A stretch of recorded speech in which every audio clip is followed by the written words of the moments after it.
6 Alpha, rapid fire!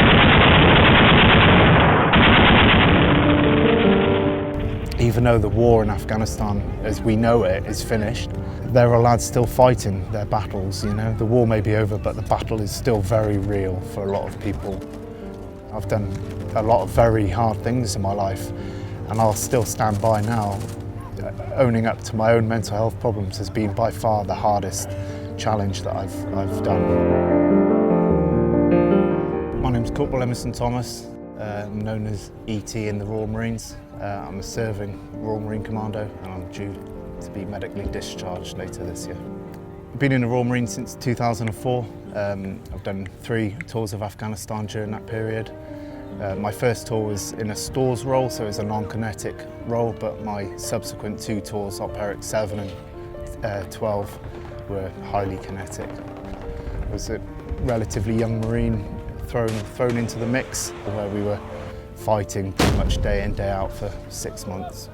On my last tour, I was in 40 Commando in Sangin, and my unit suffered heavy casualties. We lost 14 lads during that tour, 2 of which were friends of mine in the Delta Company. I broke my ankle a few months before that tour, so I ended up deploying late as a battle casualty replacement. Because of that, I dealt with a lot of the repatriations and a lot of the burial parties, and as a senior Marine I was kind of on pretty much all of them, which I found very difficult, especially when I got the sad news that 2 friends of mine, Steve Birdsall and Dickie Hollington, were both killed in action. So in 2015 I was drafted to 4-5 Commando in North East Scotland, and it was at this moment where my mental health seriously started to deteriorate. Remembrance Parade 2016 started like most of them do, you know, everyone immaculate. We did the ceremony, and then after that we decided to go out and have a few beers to toast fallen friends. I then drank a bottle of vodka. It was at that point my mind started to unravel.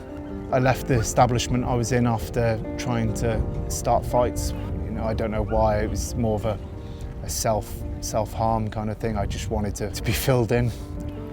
When I was outside, then I kind of realised what was going on, and it was quite a busy road, so I started trying to throw myself in front of cars.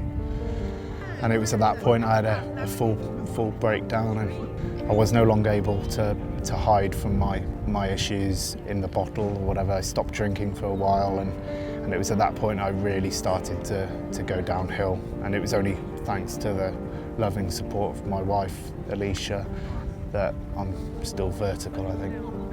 Unfortunately, I have had colleagues who have been in a similar situation but haven't had that support, and have unfortunately had to result in taking their own lives, which is horrific that that's happening today, you know.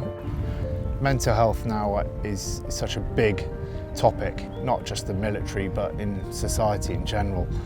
And I think that the original stigma of you know, especially in the Corps with the lads, you know, about PTSD, I think that's kind of going now, and people have got, you know, they've got the back wheels to say, you know, I need a bit of help. During my time at home, I had a lot of time to reflect on life and what was important to me, and to try and get me out of the house, I started taking up photography and videography. I found that having a creative outlet really beneficial for my mental health. If it wasn't for help and support from charities like the Veterans Lottery, my recovery pathway would be considerably different. You can help support veterans like myself and families by playing the Veterans Lottery.